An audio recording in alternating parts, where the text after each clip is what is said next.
guys, it's Amanda as usual. Welcome back to my channel, and today I have a really special video. I'm inviting all of you guys to party with me. Okay, maybe not literally, but you guys are all invited to join me in this video because I'm going to be showing you guys some summer party inspiration. I'm going to be showing you guys some DIY decorations, snacks, all of that good stuff. And the cool thing about these decorations and snacks is that they can be used for all kinds of parties, barbecues, pool parties, just birthday parties. If you finish watching this video and you find yourself wanting some more inspiration and more DIYs, don't worry, I got you covered because this video is also a collab. I'm collabing with the beautiful and talented Catherine Elizabeth. Here is her face. She is honestly the best and her editing is on fleek. I don't know how she does it. I'm obsessed with her channel and I think you guys will become obsessed with her channel as well. So after you're done watching this video, go check her video out. I will have it at the end of this video as well as in the description bar below. And just go give her some love because she deserves it. So I'm going to stop talking. Let's just get right into the DIYs. Walking around with my head down, but I can't hide with these high heels on. Downtown in the big crowd, but it's just you that my mind is on. Dressed up, got my heart messed up. You got yours and I got mine. Yeah, it's unfair that I still care. So the first thing I'm going to show you guys how to make are these hanging dipped mason jars that you guys can use to display whatever you want. And all you're going to need is a mason jar and paint and wire. So obviously the first thing you have to do is basically squeeze a bunch of acrylic paint into your jar and then just roll it around so that it coats the entire bottom. You can do this to the entire jar if you want to make it all one color, but I kind of liked the look of it being like half dipped. So in order to make it hang, I got some wire from the dollar store, and the first step is to measure the wire so that it's the right length, and then you're going to wrap the wire around the rim of the jar right underneath the lip, and then bend the wire together so that it's hooked together securely. And then I used some pliers just to secure the wire even more. People talk, but they don't wanna say what they're. To make the handle, I hooked some more wire underneath the wire that I just placed around the jar and made a sort of U shape. And again, just using the pliers to tighten these loops because you want to make sure that they're secure.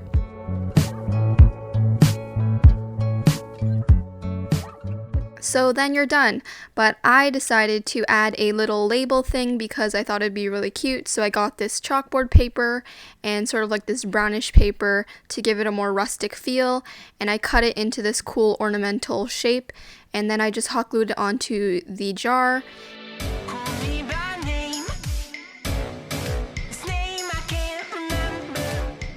And then once you're done, you can just write whatever you want with the chalk.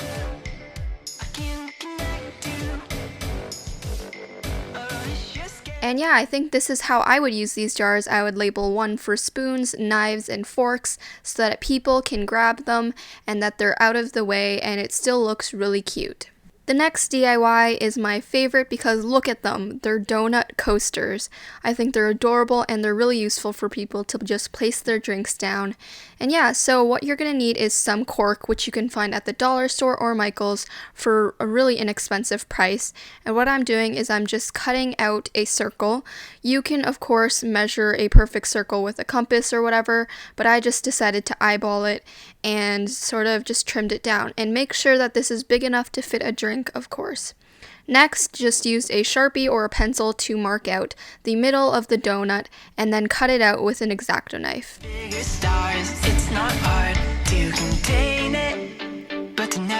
Once you pop out the center, you might have a little like rough edges on the inside, so what I did was I just used my X-Acto knife and sort of scraped away the rougher edges.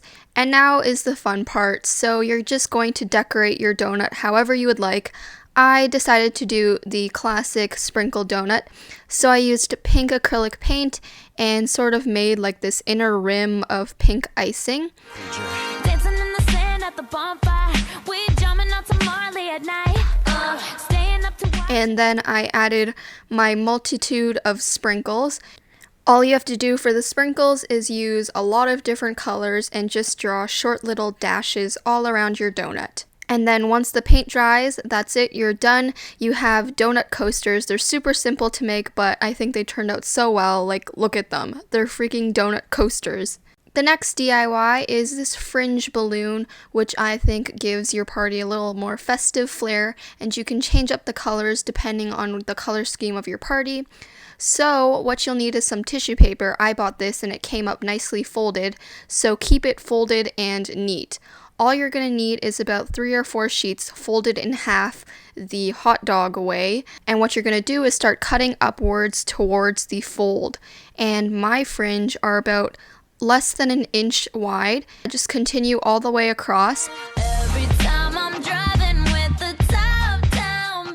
And once you're done cutting the fringe, you're going to cut the actual fold of where the tissue paper is folded so that you basically have double the fringe. Next, you're going to take your balloon ribbon and start on the bottom of the ribbon. It's very important that you start on the bottom. And you're just going to take a hot glue gun and glue the tissue paper fringe and start rolling it around. You're basically just wrapping it around the ribbon.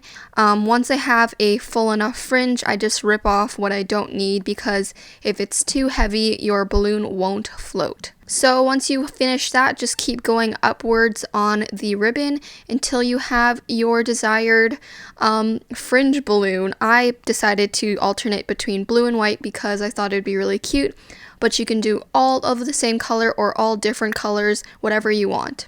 Now on to my favorite part, the snacks.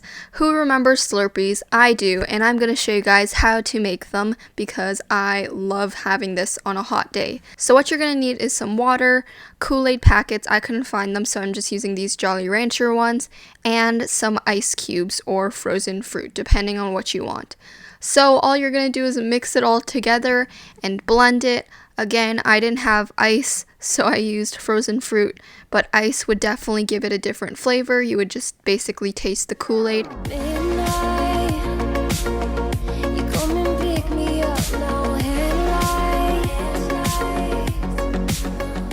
All I did is put it in a cute little jar, and what you can do to make it even more awesome is make another flavor and layer it so you have sort of like an ombre layered Slurpee, which is so tasty. I love having these during the summertime because they're just so refreshing and they just taste really good. The last snack DIY is basically the best thing in the world. I'm going to be showing you guys how to make Oreo cookie ice cream sandwiches. How awesome does that sound? So here's what you'll need. I'll also have the full recipe down in the description bar because I know it might get a little hard to follow through, so you guys can just go check out there. First, in a bowl, I'm adding 1 1/4 cups of flour, a 1/2 cup of cocoa powder, a teaspoon of baking soda, and an 1/8 of a teaspoon of salt. And then I'm just going to quickly mix these together. Then in a mixer, I'm adding a 1/2 cup of softened butter until it gets creamy. Once it is creamy, I'm adding a 1/4 cup of brown sugar and then 3/4 of a cup of white sugar, and then mixing it all together.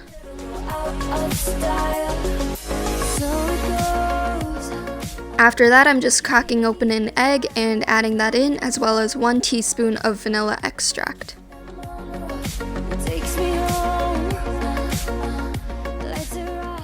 When that's all mixed together, I'm just going to combine the dry mixture that we made before into the wet mixture. It should end up looking something like this. You should end up with a dough. And yeah, I'm going to collect the dough and then wrap it in plastic wrap and refrigerate it for half an hour.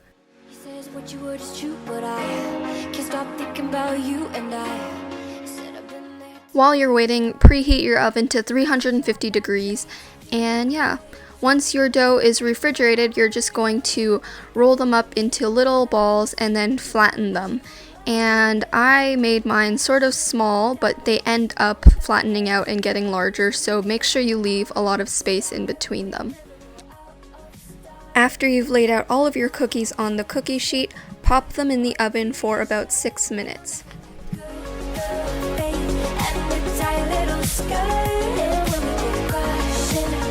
This recipe ended up making 16 cookies, but mine ended up a little big, so if you want to make them smaller, you'll probably end up with more cookies. And yeah, your cookie is done. It's self-explanatory. Add some ice cream in between, and you have your very own Oreo cookie ice cream sandwich, and these are honestly delicious. Okay, y'all, so I hope you guys enjoyed this video. Maybe you got some inspiration or ideas for your own party. If you did, be sure to give it a thumbs up. Also, if you do any of the DIYs in this video, be sure to tweet them to me or Instagram them to me or Snapchat them to me.